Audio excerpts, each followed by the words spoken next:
Brought to you by V-Guard, co-powered by Sensodyne. सन्मान आणि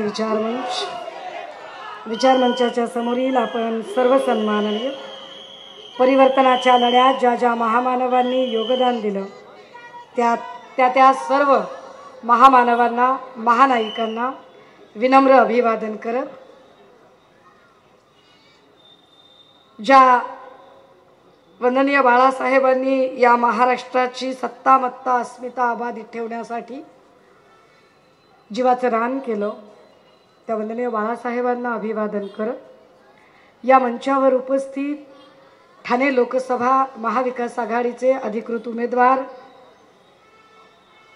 आदरणीय राजन विचारे साहेब, तद्वतच या मंचावर उपस्थित आमचे केदार दादा, जिचं भाषण ऐकलं की मला असं सारखं वाटत राहतं की अजून 10-1 वर्षांनी अजून एक सुषमा अंधारे शिवसेनेमध्ये छान तयार होते. ती आमची प्रियंका, काँग्रेस, राष्ट्रवादी काँग्रेस शरदचंद्रजी पवार, शिवसेना उद्धव बाळासाहेब ठाकरे, CPI, CPM, शेतकरी Kamgar Paksha, Aam Aadmi party, republican party of India Deepak भाऊ निकाळजे, स्वाभिमानी रिपब्लिकन पार्टी ऑफ इंडिया आणि विविध राजकीय सामाजिक संघटनांचे सन्माननीय प्रतिनिधी, डिजिटल तथा प्रिंट माध्यमांचे मान्यवर प्रतिनिधी आणि आपण सर्व भावांनो आणि बहिणींनो, देखिए उनका काम है अफवाह से गर्मी बढ़ाना और हमारा काम है माहौल को ठंडा रखना. हमारा नेता कैसा हो जो माहौल को रखे ठंडा वैसा हो. अब की बार वी-गार्ड एयर कूलर का चमत्कार. काहीही बोलण्याच्या आधी अगदी सुरुवातीला सन्माननीय अरविंदजी केजरीवाल यांची आज जामिनावर जी सुटका झाली त्याबद्दल आम्ही त्यांचं मनपूर्वक अभिनंदन करतो. ज्या पद्धतीनं IQ माहितीवर सन्माननीय अनिल देशमुख साहेबांवर कारवाई झाली होती तशीच IQ माहितीवर कारवाई केजरीवाल साहेबांवर केली. परंतु एवढं सगळं होऊनही तिहारमध्येही आंदोलन करत इथे डायबिटीसचा डॉक्टर आहे का, डायबिटीसच्या डॉक्टरची इथे गरज आहे असं म्हणत ज्यांनी आंदोलन उभं केलं ते केजरीवालजी आज बाहेर येत आहेत. नुसते बाहेर येत नाहीयेत तर माननीय न्यायालयाने त्यांना प्रचार करायची परवानगी दिलेली आहे. आता मोदीजी अजूनच बिथरतील खात्री आहे.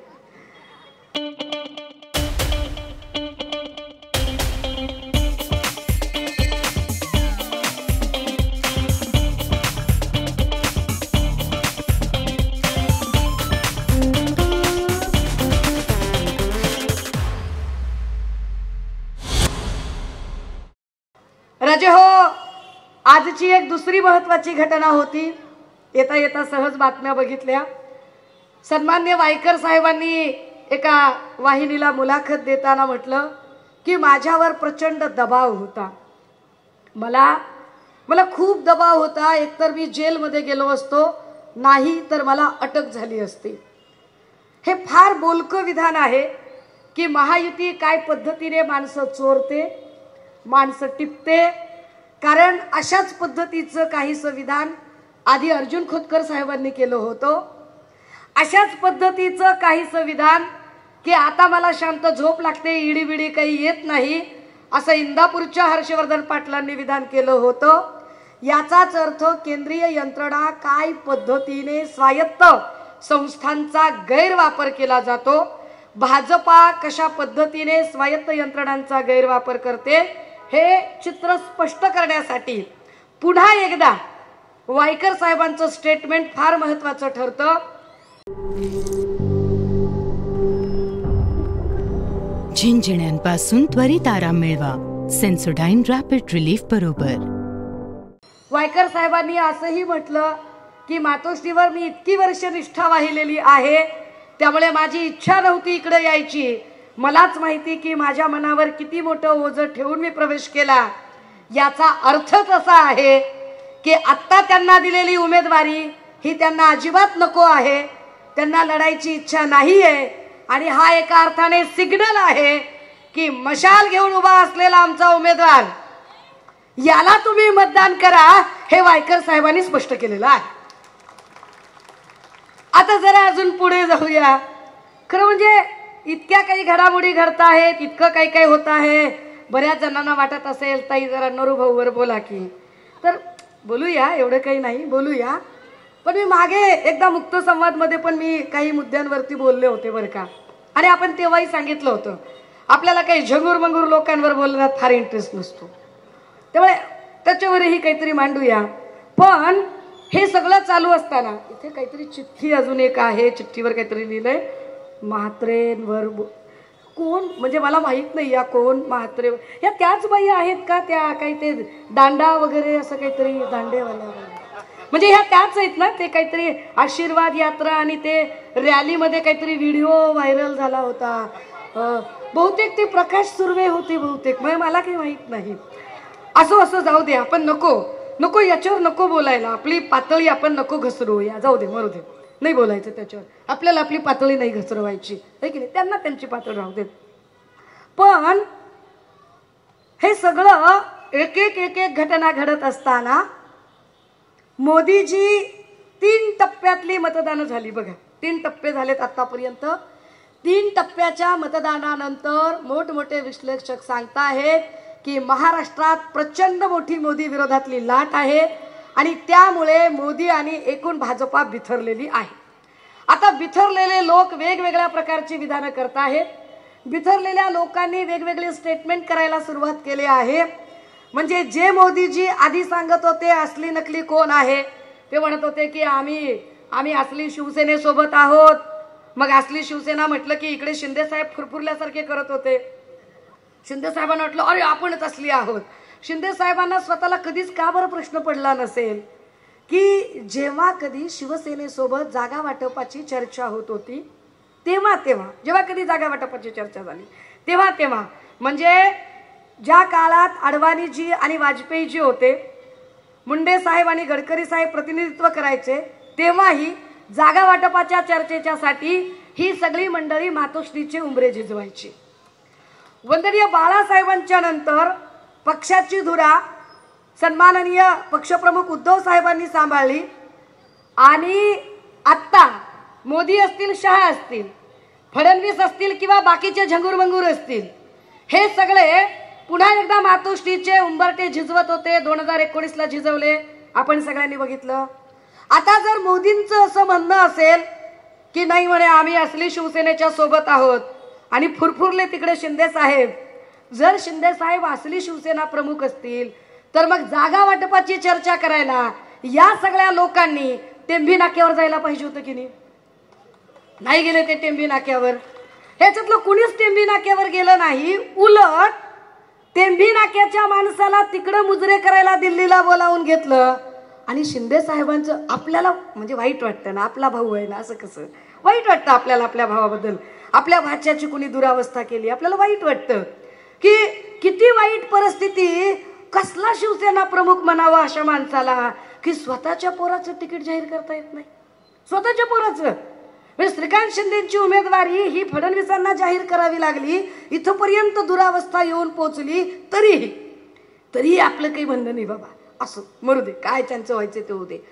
बरं आता इथे कोणीतरी म्हणत होतं काहीतरी की प्रताप सरनाईक की नरेश म्हस्के, पण मला खात्रीनं माहिती आहे की ही उमेदवारी म्हस्केंनाच मिळणार होती. कारण 15 दिवसांपूर्वी मी ठाण्यामध्ये आले होते, काहीतरी मला वाटतं तो हेलिकॉप्टर शॉट वगैरे काहीतरी कार्यक्रम होता.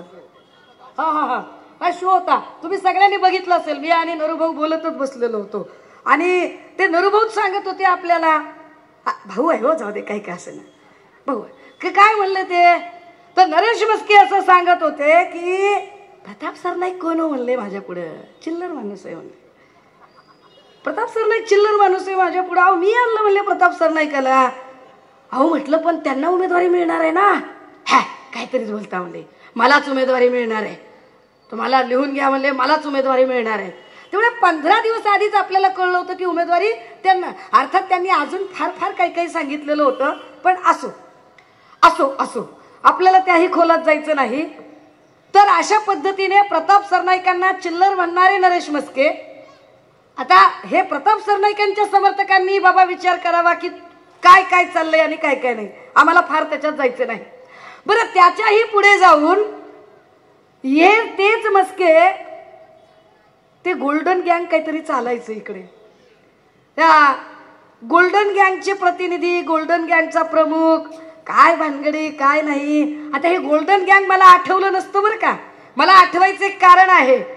आत्ता जस्ट काही वेळापूर्वी माध्यमे कंटिन्युअसली फोन करत होती की घाटकोपरमध्ये भाजपाच्या काही पिशव्या, भाजपाचा शिक्का असणाऱ्या पिशव्या होत्या आणि त्यात सोन्याची बिस्किटं सापडली. सोन्याची बिस्किटं. आता ते म्हणतात की परफ्यूमच्या बाटल्या होत्या, ती काही सोन्याची बिस्किटं नव्हती. पण यावरनं एक लक्षात येतं की भाजपा काय पद्धतीचं गलिच्छ राजकारण करते, भाजपा काय पद्धतीचं वाईट पद्धतीने, की ज्यांना वाटतच नाहीये की आपण जिंकू शकतो, त्यांनी ज्या पद्धतीचा हा सगळा स्तोम माजवलेला आहे. त्यामध्ये एकनाथ शिंदेजींची काल का परवा दिवशी एक मुलाखत एका वाहिनीने घेतली आणि शिंदे म्हणतायत की वो सब छोड़ो, वो हम ही इधर रहने वाले हैं और हमने बहुत सारा निवेश इधर लाया है और हमने बहुत ऐसा करा है, इतना काम किया है कि मैं भागते भागते गया और धपकन आपटे मैंने बहुत काम किया है उधर. और कितना काम किया है? तो बोले हमने कितने सारे प्रकल्प है. कोणते प्रकल्प आणले एकनाथ शिंदेजी? आपण कोणते प्रकल्प आणले? वेदांता फॉक्सकॉन आपल्यामुळे गेला. बल्क ड्रग प्रोजेक्ट जो होता तो आपल्यामुळे गेला. एअरबसचा प्रोजेक्ट होता तो आपल्यामुळे गेला. वेदांताच्या वेळेला म्हणाले की 6 महिन्याच्या आत कसा काय प्रोजेक्ट जाईल, त्या आधीपासूनच चालला होता. बरं, असं म्हणायचंय का? काल महानंदा पशुखाद्याचा जो उद्योग होता, हा पूर्ण महानंदा पशुखाद्य उद्योग जो आहे, हा उद्योग पुन्हा गुजरातकडे गेला. आता सांगतात की तो मातृसंस्थेकडे गेला. म्हणजे काय पद्धतीने तुम्ही महाराष्ट्राला कंगाल करायचं ठरवलंय. आणि आम्ही का निवडून द्यावं, कशासाठी निवडून द्यावं? दादा हो, लोकसभेची निवडणूक आहे आणि लोकसभेची निवडणूक म्हणजे आम्हाला आमचा राष्ट्रप्रमुख निवडायचा आहे. आता आम्हाला आमचा राष्ट्रप्रमुख निवडताना दुपारी देवेंद्र फडणवीस बोलत आहेत आणि देवेंद्रजी म्हणतायत की बघा म्हणे, आमच्याकडे तर आम्ही ठरवलं की मोदीजींना पंतप्रधान करायचं आहे, पण महाविकास आघाडीकडे अजून पंतप्रधान पदाचा उमेदवारच ठरलेला नाहीये. फडणवीसजी, मला वाटलं की जरा तरी आपण अभ्यास करून बोलत असाल. इतके कसे आपण गावठी चाणक्य आहात, असे कसे गावठी चाणक्यासारखे बोलताय? अहो फडणवीसजी, भाजपामध्ये हुकुमशाही चालते. मोदी म्हणतील ती पूर्व दिशा. याच्या आधी कधीही अटल सरकार किंवा अजून असं सरकार असे शब्द वापरले गेले नव्हते. आता तुम्ही फक्त मोदींना पंतप्रधान करायचं म्हणता, तुम्ही भाजपला सत्तेत आणायचं म्हणतच नाही, तुम्ही म्हणता मोदींना पंतप्रधान करायचं. पण फडणवीसांना आणि तमाम भक्तुल्यांना एक गोष्ट कळायला हवी, महाविकास आघाडी एक जॉईंट फॅमिली आहे. या जॉईंट फॅमिलीमध्ये अनेक पक्षाचे लोक आहेत. बरं, फडणवीस किती गावठी चाणक्य बघा. गावठी चाणक्याचं म्हणणं काय की आपल्याकडे अमुक आहे, अमुक आहे, अमुक आहे आणि आपली एवढ्या सगळ्या पक्षांची मिळून महायुती आहे आणि त्यांची वेगवेगळ्या पक्षाची खिचडी आहे. म्हणजे त्यांची म्हणजे महायुती आहे आणि इकडच्यांची म्हणजे खिचडी आहे. आपण ज्या वेळेला काम करतो तेव्हा म्हणायचे ह्यांचं ट्रिपल इंजिनचं सरकार आहे, काय यांची ट्रिपल रिक्षा आहे, ट्रिपल रिक्षा आहे. आता काय म्हणतात, हे आमचं ट्रिपल इंजिन आहे. म्हणजे आपलं ठेवायचं झाकून. ज्या काही एकूण न्यायाने यांची सगळी भाषणं चाललेली आहेत, यावरनं एक स्पष्ट होतंय की फडणवीसांना हे लक्षात आलेलं नाही की आम्ही लढतोयच तुमच्या हुकुमशाहीच्या विरोधामध्ये. इथे महायुती म्हणून तुम्ही जेव्हा तुमच्या एका माणसाला प्रोजेक्ट करता तेव्हा आम्ही असं म्हणतोय की काँग्रेस, राष्ट्रवादी काँग्रेस, शिवसेना, आम आदमी पार्टी, शेकाप, इकडे तेजस्वी यादव असतील किंवा ममता बॅनर्जी असतील किंवा आमच्या सोबत असणारे अनेक लोक असतील, हे सगळे मिळून ठरवतील. निवडणूक झाल्यावर लोकशाही पद्धतीने निर्णय होईल. तुमच्यासारखा हुकुमशाही पद्धतीने होणार नाही. पण तरीही जर फडणवीसांना असं काही सांगायचं असेल की आम्ही फार काम केलं, तर ठाणेकरांनो समजून घ्या. ते म्हणतायत की आम्हाला मोदींना पंतप्रधान करायचं. त्यांनी म्हणणं समजू शकते मी. इकडं नरेश मस्के पण म्हणतो की मोदींना पंतप्रधान करायचं. कल्याणमध्ये श्रीकांत शिंदे पण म्हणत असतो की मोदींना पंतप्रधान करायचं. मला काही गणित कळलं नाही. म्हणजे गेला बाजार समजा नरेश मस्केंनी जर सांगितलं की बाबा माझ्यासारख्या अत्यंत म्हणजे मला मस्केला उमेदवारी म्हणजे मस्करीच करण्यासारखं आहे ना, तरी माझ्यासारख्या माणसाला उमेदवारी दिली, हे उपकार आहेत शिंदे साहेबाचे, मला शिंदे साहेबांना पुढे करायचंय म्हणून मी लढतोय असं म्हणणं आपण समजू शकतो. किंवा श्रीकांत शिंदेनी म्हणावं की आमचे वडील परमपूज्य त्यांना मोठं करायचंय म्हणून खासदार करा, समजू शकतो. हे दोघं वेगळ्या पक्षाचे सांगतात आम्हाला मोदींना पंतप्रधान करायचंय. कशापायी दुसऱ्याच्या लग्नात बुंदी वाढायला, कशापायी? म्हणजे उगाचच आपलं लगीन लोकांचं असं नाही करावं त्यांनी. पण तरीही जेव्हा ते म्हणतात की मोदींना पंतप्रधान करायचं, तर आमचं त्यांना ठाम म्हणणं आहे की मोदींना का पंतप्रधान करायची याची किमान 5 कारणं आम्हाला सांगा की मोदींना का पंतप्रधान करायचं. आम्ही तुम्हाला मोदी आम्हाला का नको आहेत याची 50 कारणं देतो. 50 कारणं की आम्हाला मोदी का नको आहेत. तर क्रमांक 1, ज्या माणसाने सांगितलं होतं की मी महागाई कमी करणार आहे, तो माणूस आता महागाईचा म बोलायला तयार नाहीये. गाय गाय गाय गाय गाय करायला लागले, पण महागाईचं काय? गाईवर बोलणाऱ्या लोकांनी महागाईवर बोलणं का टाळलंय त्याच्यावरती आधी आम्हाला सांगावं. महागाईचे दर जे आकाशाला भिडलेले आहेत, सामान्य माणसाने कसं जगायचं यावर त्यांनी आम्हाला सांगितलं पाहिजे. जे लोक आम्हाला सांगतात की मोदींना पंतप्रधान करायचे, आम्ही त्यांना सरळ साधे प्रश्न विचारतोय. अरे मोदीची 10 वर्षाची कारकीर्द धरतच नाही मी 9च वर्षाची कारकीर्द धरते. 9 वर्षातल्या तुमच्या कारकिर्दीवर मला तुम्हाला 9च प्रश्न विचारायचे. 9च, जास्त सुद्धा नाही. जर फडणवीसांना असं वाटतंय आणि तमाम भक्तुल्यांना भाजपच्या असं वाटतंय आणि काही भिकार भाजण्यांना असं वाटतंय की मोदींना पंतप्रधान करायचंय, तर काही प्रश्नांची उत्तरं द्या. मोदींनी सांगितलं होतं मन की बात मध्ये खासदार दत्तक ग्राम योजना.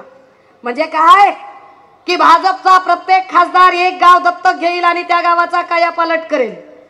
देवेंद्रजी, महाराष्ट्रातले मला 9 खासदार सांगा. तुम्ही 9 खासदार सांगावेत. त्यांची 9च गावांची नावं सांगावी की जी गावं त्यांनी दत्तक घेतली आणि 100% त्याचा कायापालट केला. 9च खासदार सांगावे, जास्त काही नाही. मोदींनी सांगावं त्याचं, किंवा देवेंद्र फडणवीसांनी त्याबद्दल बोलावं. ते बोलू शकतात का बघा त्याच्यावर. आम्हाला तुम्ही 9च असे जिल्हे सांगा. देवेंद्र फडणवीस फार आकडेवारी देत आहेत. मी 2-4 दिवसापासून त्यांची टीव्हीवर आकडेवारी ऐकते. आम्ही हे केलं, आम्ही ते केलं, शेतकऱ्याला एवढे दिले, नोकरदाराला तेवढे दिले. फडणवीसजी आणि मोदीजी दोघांनाही की तुम्ही आम्हाला 9च जिल्हे असे सांगा महाराष्ट्रातले की ज्या 9 जिल्ह्यामध्ये एकाही शेतकऱ्याने आत्महत्या केली नाही. 9 जिल्हे सांगावेत त्यांनी. फडणवीसजी, तुम्ही आम्हाला फक्त आणि फक्त 9 अशी राज्य त्यांनी आम्हाला सांगावीत की ज्या 9 राज्यांमध्ये एकाही दलित अल्पसंख्याकांवर अत्याचार झालेले नाही. फडणवीसांनी आम्हाला 9 जिल्हे महाराष्ट्रातले असे सांगावेत की भाजपच्या काळात त्या 9 जिल्ह्यांमध्ये नवे हॉस्पिटल्स तयार झालेले असतील आणि गव्हर्नमेंट हॉस्पिटल्स मध्ये सगळे इक्विपमेंट आलेले असतील. 9, जास्त सुद्धा नाही. फडणवीस आणि मोदींना आमचं खुलं आव्हान आहे. भाजपचे असे 9 नेते सांगावेत त्यांनी. 9 नेते की गेल्या 10 वर्षात तुम्ही ज्या हजारो धाडी मारल्या ना ईडीच्या नावाखाली आणि ब्लॅकमेल केलं, अत्तक्तल हन्ना लत्तय म्हणत ज्या तुम्ही धाडी मारल्या, त्याच्यात 9 भाजपचे नेते आहेत का सांगा. 9च नेते सांगा. का? भाजपच्या लोकांकडे पैसे नाहीत का? भाजपच्या खासदाराकडे पैसे नाहीत? भिका लागल्या सगळ्यांना? माधुकरी मागून जगतात का? हा ब्रह्मचारी झाले का सगळे? म्हणजे तुम्ही ईडीचा गैरवापर हा फक्त आणि फक्त इथल्या इतरच लोकांवरती केला. भाजपच्या लोकांना तुम्ही सपशीर सोडून दिलं. तरीही मोदीजी मगाशी सांगत होते विनायक राऊत साहेब की तेलंगणामध्ये जाऊन काय गरज पडते बोलायची. होय, गरज पडते मोदींना गरज पडते की उद्धव ठाकरेंवर त्यांनी तेलंगणामध्ये जाऊन बोलावं. मोदींना गरज पडते की भारतातल्या कुठल्याही राज्यात त्यांनी जाऊन बोलावं. कारण मोदींना स्पष्ट चित्र दिसत आहे की काही केलं तर महायुती 200च्या आत सिमटून जाते आणि त्यांना पक्की खात्री आहे की येणाऱ्या काळात पंतप्रधान पदाचा चेहरा म्हणून उद्धव ठाकरे हे नाव येऊ शकतं. तुम्ही देवेंद्र फडणवीसांनी सांगायचं मी शिल्लक सेनेबद्दल बोलत नाही, तुम्ही संपलेले आहात. अरे फडणवीस साहेब, जर आम्ही संपलेले आहोत तर तुमच्या मालकाला सांगा ना. मालक कशाला नंदुरबार मधून आम्हाला अर्ज करतोय? क्यों मोहब्बत की फरियाद और पैगाम लेके वो नंदुरबार में बोल रहा था? मालिक से पूछो मालिक से कि क्यों तुम्हारा मालिक इतना हमसे मोहब्बत भरा अपील कर रहा है, क्यों बार बार love you love you love you कह रहा है, क्यों कह रहा है? पैरों तले से जमीन खिसक गई है. कभी अदानी, कभी अंबानी, कभी हिंदू, कभी मुस्लिम, हर तरह की पैत्रेबाजी कर ली, सगळी पैत्रेबाजी केली. पण लक्षात आलं की अरे काहीच होऊ शकत नाही. मग आज नंदुरबार मध्ये म्हणताहेत मैं उद्धव जी से और पवार जी से अपील करता हूं कि हमारे साथ आइए. का तुमचा एजंट असलेला फडणवीस तो म्हणतो की आम्ही नाहीये, आमचं अस्तित्व नाहीये. मालकाचं खरं धरायचं का एजंटाचं खरं धरायचं? मालकानं आणि एजंटानं बसून ठरवावं एकदा काय ते. मोदीजी, ज्या अर्थी तुम्ही हे सगळं बोलताय त्या अर्थी तुम्हालाही कळून चुकलंय की महाराष्ट्रातली निवडणूक ना तुमच्या हातात राहिली ना आमच्या. महाराष्ट्रातली निवडणूक महाराष्ट्राच्या जनतेने आपल्या हातात घेतली आणि जनतेने ठरवलंय की महाराष्ट्राची जनता काही सहन करेल, पण महाराष्ट्राची जनता दिल्ली समोर झुकणार नाही. महाराष्ट्राची जनता विश्वासघात सहन करणार नाही. तुम्ही ज्या पद्धतीचा विश्वासघात केला, कोपच्यात घेतात कोपच्यात. जे लोक काय बोलले ते एकनाथ शिंदे म्हणाले इंटरव्ह्यू मध्ये, एका माणसाला इंटरव्ह्यू देतात, हिम्मत नाहीये पत्रकार परिषदेला सामोरे जायची. इंटरव्ह्यू मध्ये कुणाला म्हणाले, साहिल जोशीला कुणाला तरी म्हणाले की अरे म्हणे आम्ही काय फेसबुकवर सरकार चालवतो का? हो. अरे कॉप्या करून पास झालात का रे? कॉप्या करून पास झालात का? अरे कोविडच्या काळामध्ये माणसाला माणसाशी संपर्क करायचा नाही हीच प्रधान अट होती की संपर्क नाही करायचा, आयसोलेशनने सगळी माहिती पोहोचवायची. अरे पण कोविडच्या काळामध्ये जेवढं चांगलं काम उद्धव साहेबांनी केलं त्या कामाचं फक्त महाराष्ट्राने नाही, भारताने नाही, जगात जागतिक स्तरावरच्या जागतिक आरोग्य संघटनेने सांगितलं की जगातलं सगळ्यात चांगलं काम हे भारतातल्या महाराष्ट्रात सन्माननीय उद्धव ठाकरे साहेबांनी केलेलं आहे. तुम्ही सांगता, तुम्ही बोलायचं. अरे तुमची हिंमत आहे का पत्रकारांच्या समोर यायची? मोदीजी, मला 9 अशा पत्रकार परिषदा सांगा की ज्या तुम्ही ठामपणे घेतल्यात. 9 पत्रकार परिषदा सांगाव्यात. एका माणसाला बोलवतात, आओ मैं तुम्हें इंटरव्यू देता हूं, आओ. और कौन इंटरव्यू लेगा? आइदर उनकी लाडली बेटी बहन क्या है वो ओम अंजना, या फिर कौन इंटरव्यू लेगा? अक्षय कुमार. आणि विश्वगुरुला प्रश्न किती अवघड विचारतात. बापरे, केवढा अवघड प्रश्न विश्वगुरुला. मोदी जी ये बताइए कि आप आम काट कर खाते हैं कि चूस कर खाते हैं? काय प्रश्न आहे हो. अहो यूपीएससी ला सुद्धा एवढा अवघड प्रश्न विचारत नाहीत. मोदी जी ये बताइए कि आप आम काट कर खाते हो कि चूस कर खाते हो? मोदी जी, हिम्मत असेल ना 56 इंचच्या सीन्यामध्ये तर कधी 100-150 पत्रकारांच्या समोर येऊन पत्रकार परिषदेला सामोरे जा. बाकी भिडायच्या गोष्टी नंतर करू. उद्धव ठाकरे हे एक नाव नाहीये. उद्धव बाळासाहेब ठाकरे या महाराष्ट्राची अस्मिता आहे, अस्मिता. नाद करायचा नाही. जे तुमच्या समोर झुकले, जे तुमच्या समोर वाकले, आपण नाही बोललो बरं का. कोण बोललो? चकवा दानवे, दाजी रावसाहेब दानवे. आमच्याकडे चकवा म्हणतात त्यांना. माणूस लई चकवते. काय म्हणले? अहो म्हणले हे नुसते झुकले नाही, झुकले, विकले, वाकले. त्याच्या पुढचं मी बोलत नाही, त्याच्या पुढे मी लई बोलले ते. त्यांनी शहाणपण. आपण कशाला काय बोलावं दादा, आपण चांगल्याचे लेकर, आपण कशाला काय बोलावं. मोदीजी काय म्हणालात तुम्ही कि हमारे साथ आइए उद्धव जी और आइए पवार जी. पवार साहब ने तो खैर सुबह ही कहा कि आने का सवाल ही नहीं आता. पण शिवसेना उद्धव बाळासाहेब ठाकरे पक्षाची जबाबदार पदाधिकारी म्हणून अगदी पक्षाच्या वतीने ठामपणे तुम्हाला सांगितलं पाहिजे, ठामपणे सांगितलं पाहिजे की मोदीजी, ज्यांनी या महाराष्ट्रातल्या मायमाऊल्यांचा सन्मान केला नाही, या महाराष्ट्रातल्या आया बहिणींच्या बद्दल गलिच्छ भाषा वापरली, मग तो अब्दुल सत्तार असेल, तुमचा लाडका राम कदम असेल, किंवा तुमचे चहेते अनेक नेते असतील, राहुल शेवाळे सकट सगळे. हा ते शिड्यावाला ना, हा शिड्या शिड्या. हा हा हा मला तर ततलं काय कळतच नाही बाबा. मी कत्याला बोलायचं तत्यावल, त्याच्यावर तर बोलत, त्याच्यावर तर उद्या त्या इलाक्यात जाऊन, त्या इलाक्यात तिकलं जाऊन बोलायचं. दादा हो, का आम्ही ही भूमिका मांडतोय?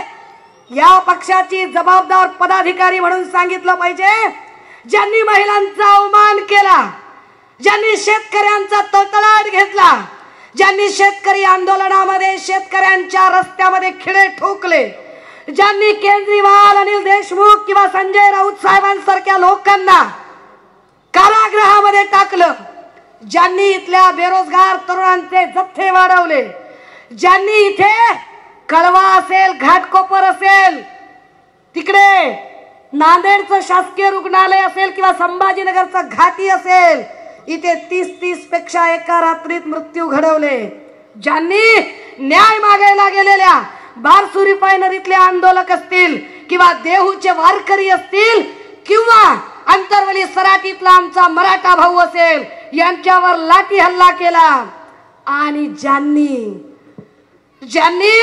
वंदनीय बाळासाहेबांचा पक्ष संपवण्याचा अत्यंत कुटील डाव रचला. मोदीजी, अशा भाजपा सोबत आम्ही कधीही येणार नाही, नाही, नाही. दादा हो, लक्षात ठेवायचं, वो बुलाती है मगर, इकडं इकडं, वो बुलाती है मगर यस जाने का नहीं. आणि या सगळ्यांच्या मध्ये अजून एक गोष्ट राजे हो, मी वारंवार सांगते आणि सगळीकडे सांगते, हे का असं करतायत बरं? का मोदींना हे सगळं सांगावंसं वाटतंय? आत्ताच का बरं मोदींना 3 टप्पे झाल्यावर हे सगळं सुचतंय?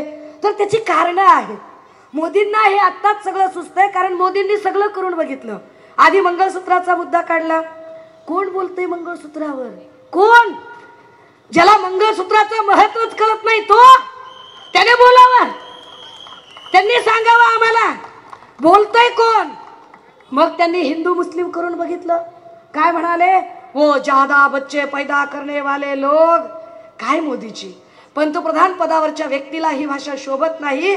आणि विशेषतः हे सगळं बोलताना आपल्याला याचं भान असलं पाहिजे की आपण स्वतः 6 भावंडातले एक आहात, हे लक्षात घ्या. अरे पण त्याच्यात तुमचाही दोष नाही, आमचाही दोष नाही.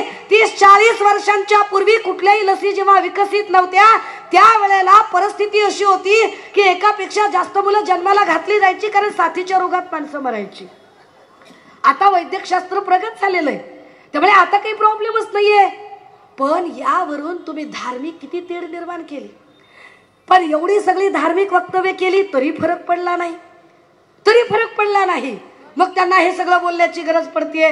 मग त्यांनी आता हे सुरुवात केली की आप मेरे साथ आओ, आप मेरे साथ आओ, मेरी बड़ी मित्रता है. और जब उद्धव जी बीमार थे तो मैं रश्मि वहिनी से फोन पर बात किया करता था. मी वहिनींना म्हटलं, विचारलं म्हणलं वहिनी खरंच फोन करत होते का? आता आपल्याला माहित नाही ना, परत कुणी म्हणायला नको की तुला काय माहिती, तर विचारून घेतलं पाहिजे. वहिनी नुसत्यात मिश्किल हसल्या आणि म्हटल्या जाऊ दे आता, मला काही याच्यावर बोलायचं नाहीये, कारण इतक्या खोटारड्या लोकांच्या कुणी नादाला लागायचं. जो माणूस म्हणतोय कि मेरी उद्धव जी से मित्रता थी, ये कौन सी मित्रता थी मोदी जी, कि एक तरफ तो आप बोलते हो कि मेरी उद्धव जी से मित्रता थी, और उसी मित्र को जब वह मित्र एक मृत्यु शैया पर है, जब वह मित्र बड़ी ही गंभीरता से एक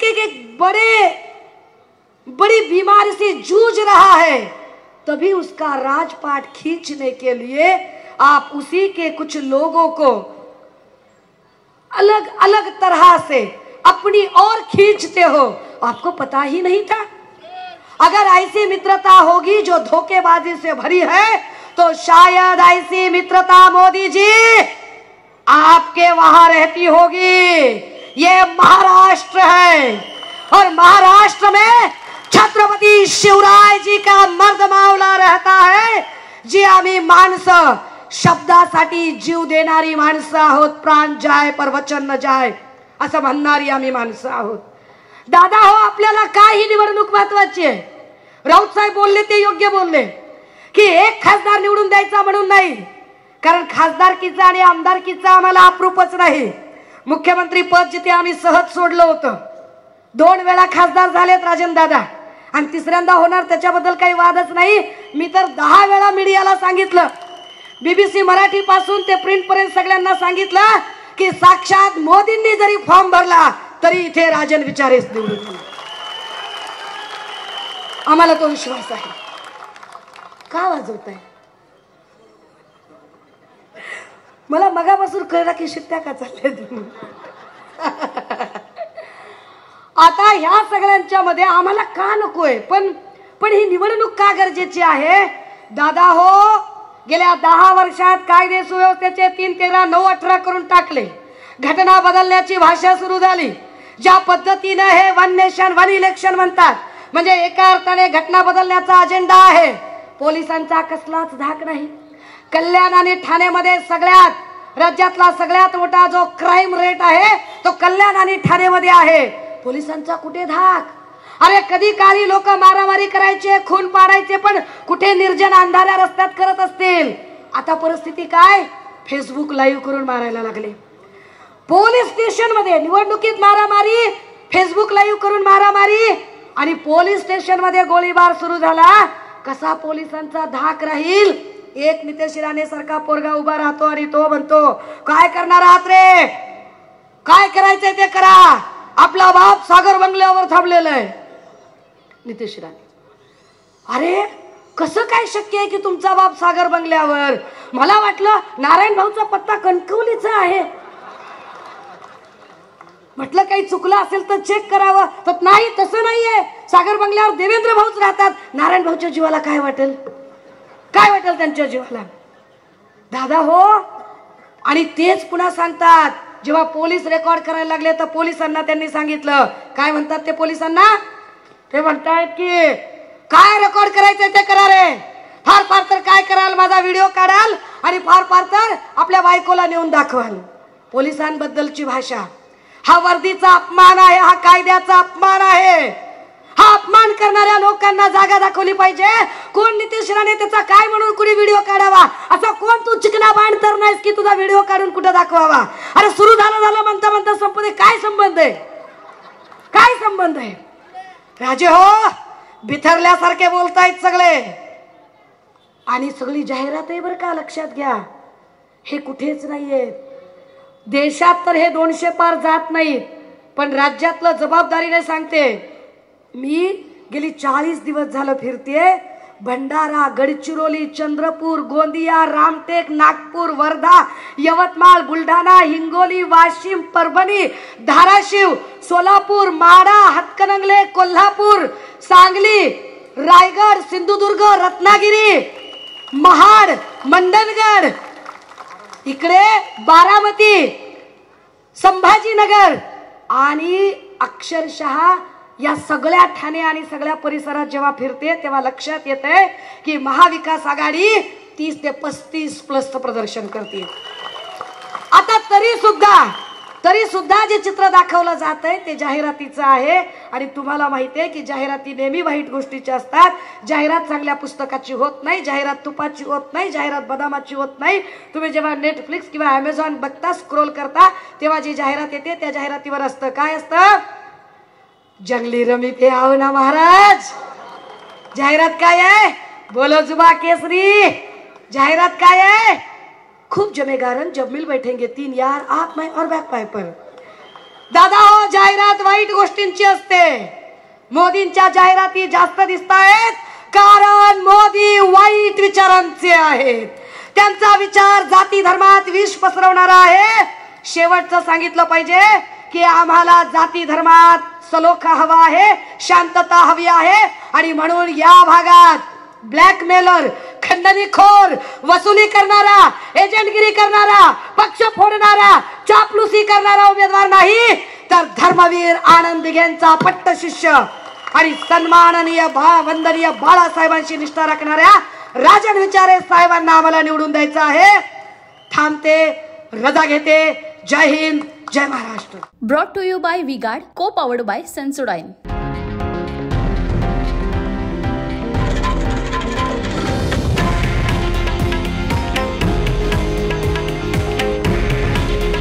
हे आहे देशातील नंबर 1 न्यूज नेटवर्क आणि आपण पाहत आहात TV9 मराठी. काळजी तुमची, हित महाराष्ट्राचं.